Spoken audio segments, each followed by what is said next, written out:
અરવલ્લી જિલ્લા સેવા સદન શંકાસ્પદ મેલના કારણે સુરક્ષાના પગલાં. અરવલ્લી જિલ્લા સેવા સદનમાં એક શંકાસ્પદ મેલ પ્રાપ્ત થવાની ઘટના પગલે જિલ્લા વહીવટીતંત્ર દ્વારા તાત્કાલિક અને કડક સુરક્ષા પગલાં લેવામાં આવ્યા છે. આ ઘટનાની ગંભીરતાને ધ્યાનમાં રાખીને જિલ્લા પોલીસ અને અન્ય સુરક્ષા એજન્સીઓ તપાસ હાથ ધરી હતી. શંકાસ્પદ મેલની જાણ થતાં જ અરવલ્લી સેવા સદનના સમગ્ર પરિસરમાં સુરક્ષા વ્યવસ્થા વધારી દેવામાં આવી હતી.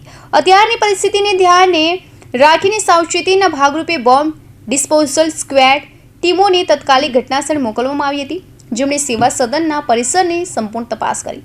આ ઉપરાંત સાયબર સુરક્ષા નિષ્ણાતોની ટીમે મેલની ઉત્પત્તિ અને તેની સત્યતા ચકાસવા માટે તપાસ શરૂ કરી છે. જે આપ બધાને વિદિત છે, જે રીતે ભારત સરકાર ગૃહ મંત્રાલય તરફથી જે સૂચના આવી હતી, જે મોકડ્રીલ કરવાની છે, એક ઓપરેશન અભ્યાસ બ્લેકઆઉટની જે આજે મોકડ્રીલ કરવાની છે, એમાં ઘણા બધા જિલ્લાઓને કેટેગરાઇઝ ભારત સરકાર તરફથી કરવામાં આવ્યા છે અને રાજ્ય સરકાર તરફથી પણ સૂચના આપવામાં આવી છે.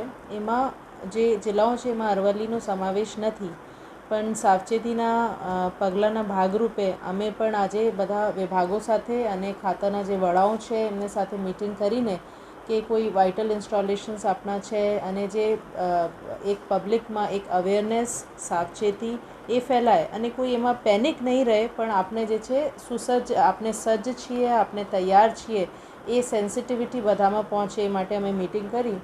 સાથે સાથે એક મોકડ્રીલ આજે કલેક્ટર કચેરીમાં કરવામાં આવી.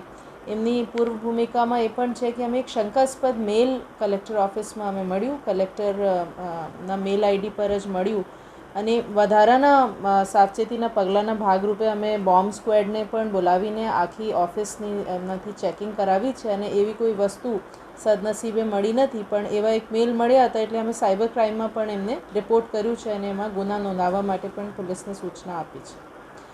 એ સાથે સાથે અમે જે છે રિસ્પોન્સ કરતાં બધા ઓફિસને અત્યારે ઇવેક્યુએટ કરાવ્યું છે અને જે SOP પ્રમાણે એક મોકડ્રીલ કરવામાં આવી છે.